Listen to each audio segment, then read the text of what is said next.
Okay, good morning to everyone on this beautiful Palm Sunday. For the homily today, it's a little bit heavy, somber. It's not necessarily for beginners in the faith. It's a homily about what we do with our suffering and specifically how that relates to Jesus' passion, which we just read from the Gospel of Luke. So in life, a turning point in a person's journey of faith might be a particular hurt that he experiences. What I mean, of course, is that people can be led to God by means of the hardships they face. Pain, physical and otherwise, is so difficult for us to ignore. So as we deal with it, we often look to God. And for us, Christians, we look to God who became man. We turn to Jesus. In fact, we have this wonderful ability to unite our suffering with Jesus, who suffered for us. So through faith and through prayer, Jesus' hurt is commingled with our own. A very easy example of what I mean. I have met many Catholics over the years who struggle with severe migraine headaches. And they do everything they can to treat these migraines. Medicine and rest, ice packs on the forehead. Yet, the pain that remains carries them to Jesus, who was crowned with thorns in his passion. Their own suffering unites them in a mystical way to the person of Jesus, whose head was in agony as he carried the cross. Another example, not of physical pain, but of emotional hurt. A young woman, college-aged, she was sadly alienated by her friends. There was drama in her circle of friends, and they turned their backs on her. She did not wallow in her pain. She talked to her family. She tried to be social with others. But the pain that she felt at that time made her consider for the first time how Jesus was feeling when he was abandoned by his friends in the Garden of Gethsemane. So in that very difficult chapter of her life, she felt very close to Christ. And she grew in her Catholic faith. So why is this important? Why should we pay attention to that move in the spiritual life to draw close to Jesus in our suffering? Well, first of all, it is a reminder that you and I, we never suffer in vain. The pain we experience has a purpose. Jesus' suffering on the cross was purposeful. It was redemptive.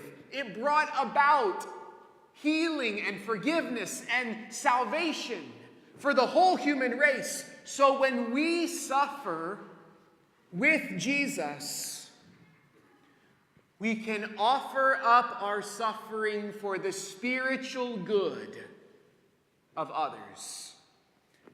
This, by the way, is why we never carry our cross with bitterness or anger, and we would never slip into despair.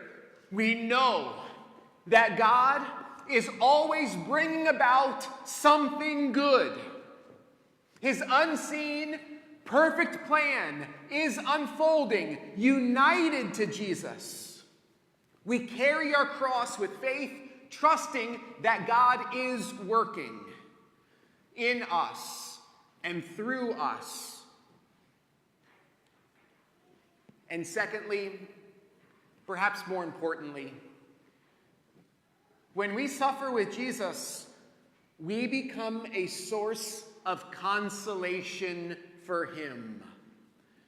And this is high spiritual theology.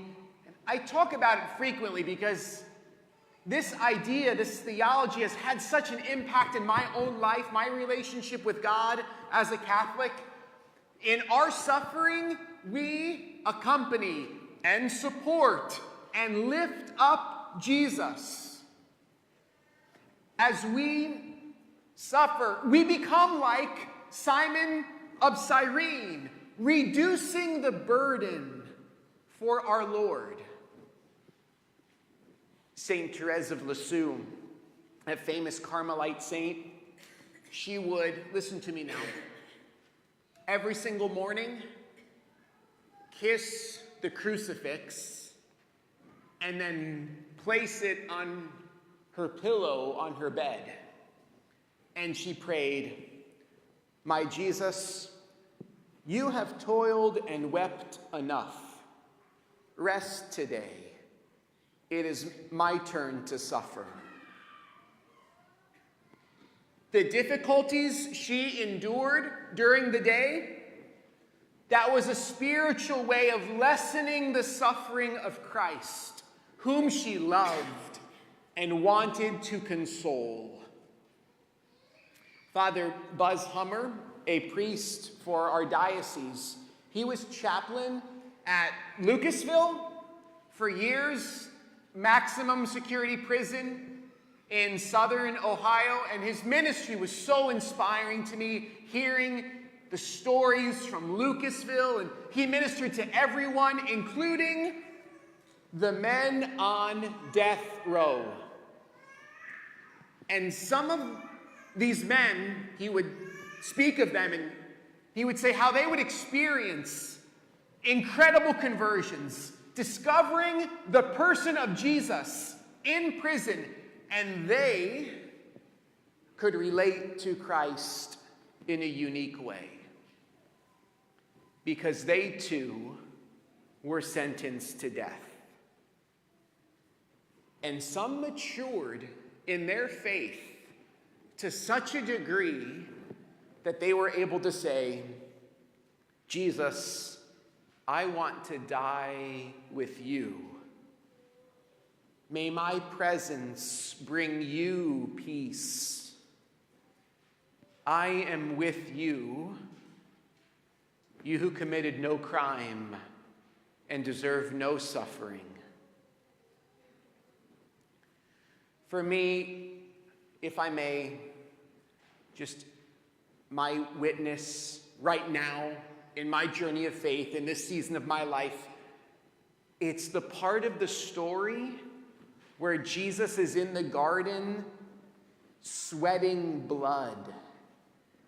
And this is the detail of Jesus' passion that's only mentioned in the Gospel of Luke, and it refers to hematidrosis.